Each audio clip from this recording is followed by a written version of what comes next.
TDP మహానాడుకు సర్వం సిద్ధమైంది. Party ఆవిర్భావం నుంచి ఓ సంప్రదాయంగా నిర్వహిస్తున్న ఈ మెగా ఈవెంట్ 2026 సంవత్సరానికి సరికొత్త రీతిలో నూతన ఉత్తేజంతో జరగనుంది.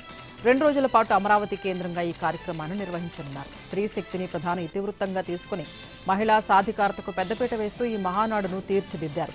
44 ఏళ్ల పార్టీ ప్రస్థానంలో ఎదురైన అనుభవాల్ని నెమరువేసుకుంటూ వర్తమాన రాజకీయ పరిస్థితులను విశ్లేషించుకుని 2029 ఎన్నికల లక్ష్యంగా భవిష్యత్తు కార్యాచరణకు పదును పెట్టేందుకు ఈ వేదికను సిద్ధం చేశారు.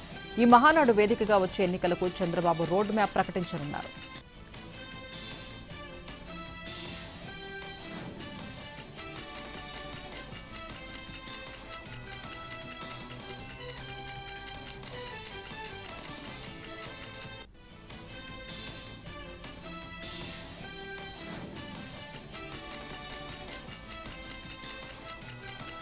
పార్టీ బలోపేతంతో పాటు జనంలో పట్టు సాధించేందుకు చేపట్టే కార్యక్రమాలపై చర్చించడంతో పాటు భవిష్యత్తు కార్యాచరణ రూపకల్పనపై దృష్టి పెట్టింది వైసీపీ.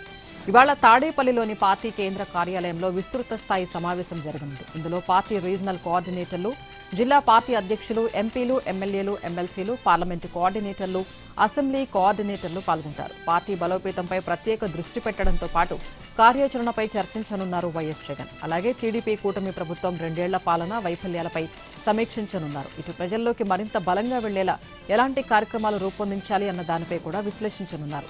మరోవైపు త్వరలో జరగనున్న స్థానిక సంస్థల ఎన్నికలపై వ్యూహరచన చేయనున్నారు జగన్.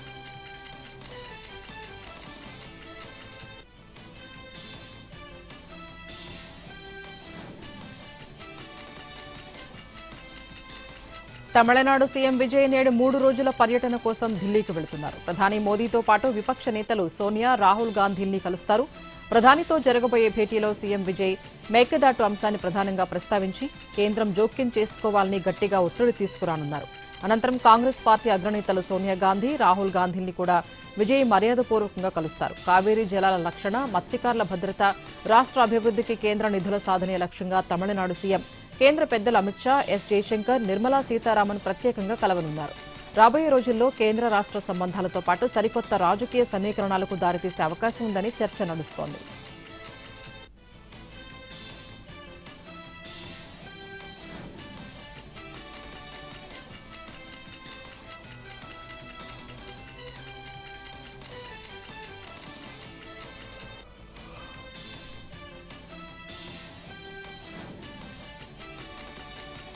రాష్ట్రంలోని 50,000 మంది గ్రామ పంచాయతీ సిబ్బందికి ప్రతి నెల మొదటి తారీఖునే జీతాలు అందేలా చర్యలు తీసుకోవాలని సీఎం రేవంత్ రెడ్డి ఆదేశించారు. ఎంసీహెచ్ఆర్డీలో పంచాయతీరాజ్ గ్రామీణాభివృద్ధి శాఖపై సీఎం రేవంత్ సమీక్ష జరిపారు. సిబ్బంది జీతాలు చెల్లించడానికి రాష్ట్ర ప్రభుత్వం నుంచి ప్రతి నెల 50 కోట్లు ప్రత్యేకంగా నిధులు మంజూరు చేస్తామన్నారు.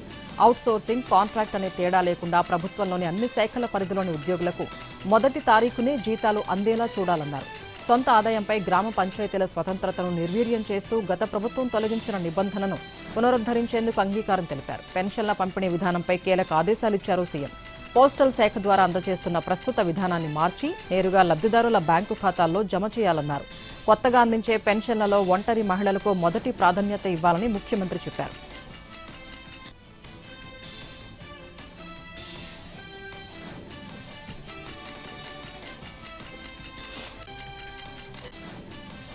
తెలంగాణలో త్వరలో స్పెషల్ ఇంటెన్సివ్ రివిజన్ చేపట్టనుంది రాష్ట్ర ఎన్నికల సంఘం. ఈ క్రమంలోని రాష్ట్ర ప్రధాన ఎన్నికల అధికారి సుదర్శన్ రెడ్డి సమీక్షా సమావేశం నిర్వహించారు.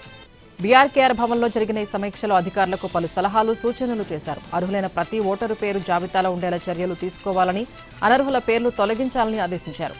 సర్ ప్రక్రియ పారదర్శకంగా నిర్వహించాలన్నారు. బీఎల్ఓలకు ప్రత్యేక శిక్షణ ఇవ్వాలని ఈఆర్ఓలకు సుదర్శన్ రెడ్డి ఆదేశించారు. బూత్ స్థాయి అధికారుల పనితీరుపై నిరంతరం సమీక్షించాలన్నారు. గేటెడ్ కమ్యూనిటీలు, అపార్ట్మెంట్లపై ప్రత్యేక దృష్టి సారించాలని, మురికివాడల్లో విస్తృత అవగాహన కార్యక్రమాలు నిర్వహించాలని సూచించారు.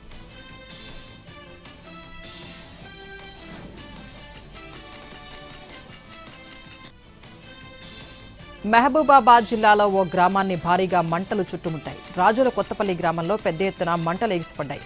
గ్రామమంతా పొగమయంగా మారడంతో ప్రజలు బెంబేలెత్తిపోయారు.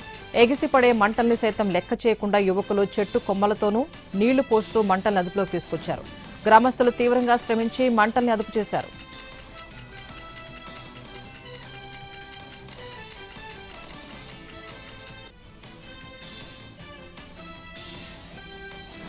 ఖమ్మం జిల్లా సీతారామపురం శివార్లోని భారత పెట్రోల్ బంక్ సమీపంలో ఆర్టీసీ బస్సుకు ప్రమాదం తప్పింది.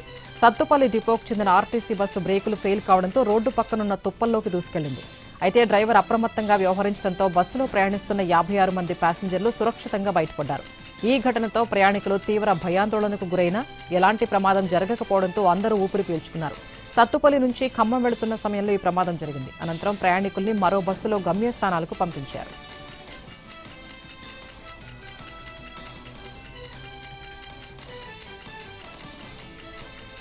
బోయినపల్లి అంబేద్కర్ నగర్లో హృదయ విదారక ఘటన చోటు చేసుకుంది. రహదారిపై అస్తవ్యస్తంగా నిలపడంతో భారీగా ట్రాఫిక్ జామ్ అయింది.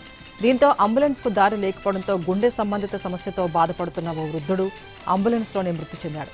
రహదారిపై ట్రాఫిక్ జామ్ కారణంగా దాదాపు గంట సేపు అంబులెన్స్ అక్కడే నిలిచిపోవడంతో పోచయ్య పరిస్థితి విషమించి గుండెపోటుతో అంబులెన్స్లోనే మృతి చెందినట్లు కుటుంబ సభ్యులు తెలిపారు. ఈ ఘటనతో ఆగ్రహించిన కుటుంబ సభ్యులు స్థానికులు బోయినపల్లి ప్రధాన రహదారిపై బైఠాయించి నిరసన తెలిపారు. సమాచారం అందుకున్న పోలీసులు ఘటనా స్థలానికి చేరుకుని ఆందోళన చేస్తున్న వారిని సముదాయించి పంపించారు.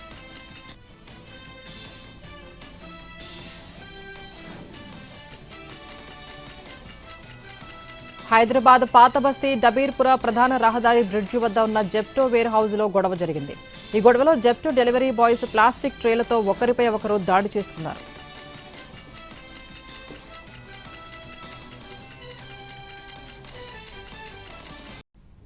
వ్యవసాయ అనుబంధ రంగాలపై సీఎం చంద్రబాబు సమీక్ష నిర్వహించారు. రాష్ట్రంలో ఫార్మ్ టు హోమ్ విధానం చేపట్టాలన్నారు. వ్యవసాయ ఉత్పత్తుల మార్కెటింగ్పై కొత్త వ్యూహం అనుసరించాలన్నారు.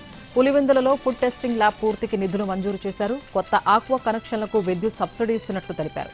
మత్స్యకారులకు 200 మెకనైజ్డ్ బోట్ల కొనుగోలుకు ఆమోదించారు.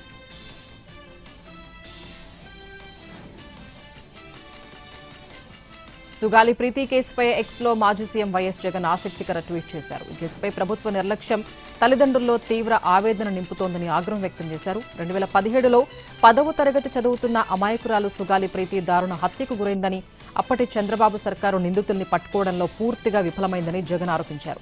వైసీపీ అధికారంలోకి వచ్చాక మృతురాలి తల్లిదండ్రుల కోరిక మేరకు ప్రత్యేక సిట్ ఏర్పాటు చేసి దర్యాప్తును ముందుకు తీసుకువెళ్లామని ప్రస్తావించారు. మృతురాలి కుటుంబానికి కర్నూలులో 5 సెంట్ల ఇంటి స్థలం, 5 ఎకరాల వ్యవసాయ భూమి, ప్రభుత్వ ఉద్యోగం ఇచ్చామని తెలిపారు. బాధిత కుటుంబ సభ్యుల విజ్ఞప్తి మేరకు సీబీఐ విచారణకు కూడా ఆదేశించామని ట్వీట్లో పేర్కొన్నారు. చంద్రబాబు ప్రభుత్వం తిరిగి అధికారంలోకి రాగానే ఇప్పుడు ఆ కేసును పూర్తిగా పక్కన పెట్టేశారని జగన్ ఆరోపించారు. న్యాయం కోసం మరోసారి కలిసిన సుగాలి ప్రీతి తల్లిదండ్రులకు వైసీపీ తోడుగా ఉంటుందని భరోసా ఇచ్చారు. ఏపీ లిక్కర్ స్కామ్ కేసులో చెవిరెడ్డి భాస్కర్ రెడ్డి కుటుంబ సభ్యులను ఈడీ బృందం ప్రశ్నించింది. చెవిరెడ్డి భాస్కర్ రెడ్డి భార్య లక్ష్మీకాంతమ్మ, 2 కుమారులు మోహిత్ రెడ్డి, హర్షిత్ రెడ్డిని ఈడీ అధికారులు 4 గంటల పాటు ప్రశ్నించారు. మద్యం ముడుపులతో భాస్కర్ రెడ్డి ఆస్తులు కూడబెట్టినట్లు గుర్తించిన దర్యాప్తు బృందం ఏపీ లిక్కర్ స్కామ్ కేసులో A38గా చెవిరెడ్డి భాస్కర్ రెడ్డి, A39గా మోహిత్ రెడ్డిని చేర్చింది. 63,72,00,000 రూపాయల విలువైన ఆస్తుల్ని చెవిరెడ్డి కుటుంబ సభ్యుల పేరిట రిజిస్టర్ చేయడంపై ఈడీ అధికారులు ప్రశ్నించారు. 2021 నుంచి 2023 వరకు 63 కోట్ల రూపాయల విలువైన ఆస్తులు కొనుగోలు చేసి రికార్డులో 8,85,00,000 విలువ చేసే ఆస్తులుగా మాత్రమే చూపించినట్లు సిట్ తేల్చింది. కేవీఎస్ ఇన్ఫ్రా డబ్బులు రూటింగ్ చేసినట్లు వచ్చిన ఆరోపణలపై భాస్కర్ రెడ్డి కుటుంబ సభ్యుల్ని ప్రశ్నించారు ఈడీ అధికారులు. 2019 నుంచి 2024 మధ్య జరిగిన లావాదేవీలపైన ఆరా తీశారు.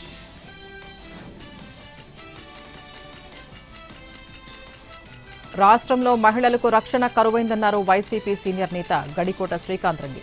గతంలో పవన్ 35,000 మంది మహిళలు మిస్ అయ్యారని మాట్లాడారన్నారు. ప్రస్తుతం జరుగుతున్న అఘాయిత్యాలపై మాట్లాడే ధైర్యం చేయటం లేదని విమర్శించారు. అప్పట్లో సుగాలి ప్రీతి విషయంలో ఊగిపోయారు. అధికారంలోకి వచ్చాక పట్టించుకున్న పాపాన పోలేదని మండిపడ్డారు. రాష్ట్రంలో హత్య రాజకీయాలు చేస్తూ లా అండ్ ఆర్డర్ చేతిలోకి తీసుకున్నారని ఆరోపించారు.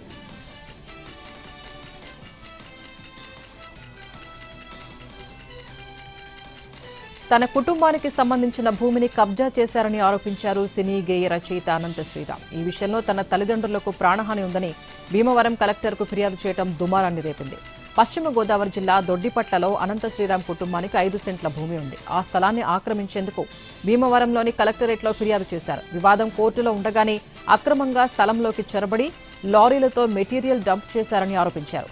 తన తల్లిదండ్రులకు పోలీసు రక్షణ కల్పించాలని కలెక్టర్తో పాటు జిల్లా ఎస్పీని కోరారు.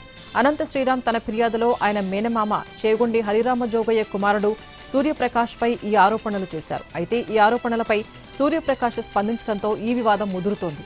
కక్షపూరితంగా తనపై అనంత శ్రీరామ్ తప్పుడు ప్రచారం చేస్తున్నాడని, అందుకే ఆయనపై తాను పరువు నష్టం దావా వేయబోతున్నానని చేగుండి సూర్యప్రకాష్ స్పష్టం చేయడంతో ఈ వివాదం ఎలాంటి మలుపు తీసుకుంటుందో చూడాలి.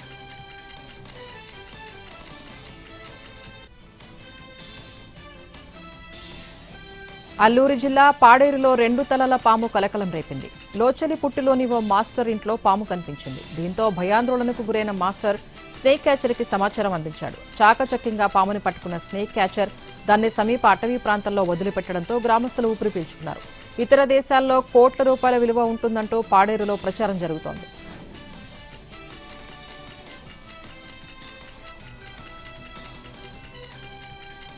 Parliamentary standing committee NEET NTA వ్యవహారాలపై చర్చించేందుకు జూన్ 1న కీలకమైన సమావేశాన్ని నిర్వహించనుంది. కాంగ్రెస్ ఎంపీ దిగ్విజయ్ సింగ్ నేతృత్వంలోని 31 మంది సభ్యుల ప్యానెల్ ఈ సమావేశానికి పిలుపునిచ్చింది. విద్యాశాఖ, ఆరోగ్య మంత్రిత్వ శాఖ ఉన్నతాధికారులు, ఎన్టీఏ, డీజీ వీరితో పాటు యునైటెడ్ డాక్టర్స్ ఫ్రంట్ ప్రతినిధులు కూడా ఈ సమావేశంలో పాల్గొనున్నారు. ఆఫ్లైన్ విధానం, కంప్యూటర్ ఆధారిత పరీక్షల మధ్య లాభనష్టాలు, నీట్ ఎన్టీఏ పనితీరుపై విద్యార్థులు ఎదుర్కొంటున్న సమస్యలు, పరీక్షల నిర్వహణలో పారదర్శకతపై సమావేశంలో చర్చించనున్నారు. ఈ సమావేశంలో నీట్ పేపర్ లీక్ వ్యవహారాలు, పరీక్షల రద్దుపై సమీక్ష జరగనుంది. రద్దయిన నీట్ యూజీ పరీక్షను జూన్ 21న తిరిగి నిర్వహించడానికి ప్రభుత్వం సన్నాహాలు చేస్తోన్న తరుణంలో ఈ పార్లమెంటరీ ప్యానెల్ సమావేశం అత్యంత ప్రాధాన్యత సంతరించుకుంది. విద్యార్థుల ప్రయోజనాలను దృష్టిలో ఉంచుకుని ఎగ్జామినేషన్ సిస్టంలో తీసుకోవాల్సిన పటిష్ట చర్యలపై కమిటీ చర్చించనుంది.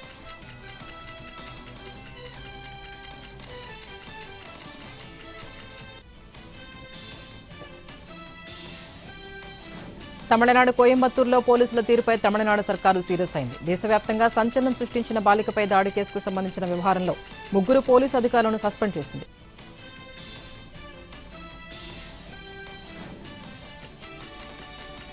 కర్ణాటక ముఖ్యమంత్రి పదవి కోసం నెలకొన్న ఆధిపత్య పోరుకు ఎట్టకేలకు తెరపడింది. కర్ణాటక సీఎంగా డీకే శివకుమార్కు పగ్గాలు అప్పజెప్పేందుకు లైన్ క్లియర్ అయినట్లుగా తెలుస్తోంది. త్వరలోనే కర్ణాటక సీఎం పదవికి సిద్దరామయ్య రాజీనామా చేసే అవకాశం ఉంది.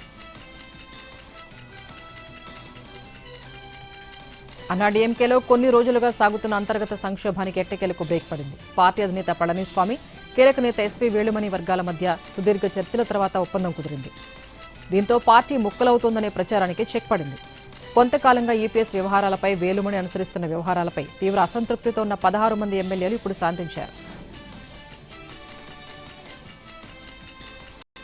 సెమీకండక్టర్లు, ఎలక్ట్రిక్ వాహనాలు, అత్యాధునిక రక్షణ ఉత్పత్తుల తయారీలో అత్యంత కీలకమైన ఖనిజాల విషయంలో భారత్, అమెరికా ఒక వ్యూహాత్మక ఒప్పందం కుదుర్చుకోనున్నాయి.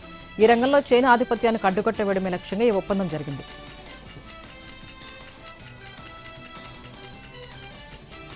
బాలీవుడ్ స్టార్ నటుడు రణ్వీర్ సింగ్ తీవ్ర వివాదాస్పదమైన కాంతారా మిమిక్రీ వివాదానికి ముగింపు పలికారు. కోర్టు ఆదేశాలతో కర్ణాటకలోని చాముండి కొండపై వెలిసిన చాముండేశ్వరి అమ్మవారిని దర్శించుకున్నారు.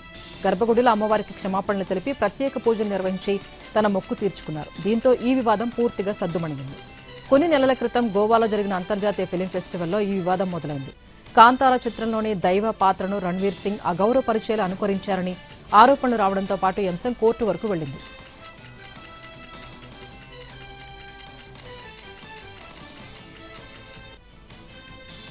దేశవ్యాప్తంగా రైతులు, ప్రజలు ఎంతో ఆసక్తిగా ఎదురుచూస్తున్న నైరుతి రుతుపవనాల రాక ఆలస్యం కానుంది.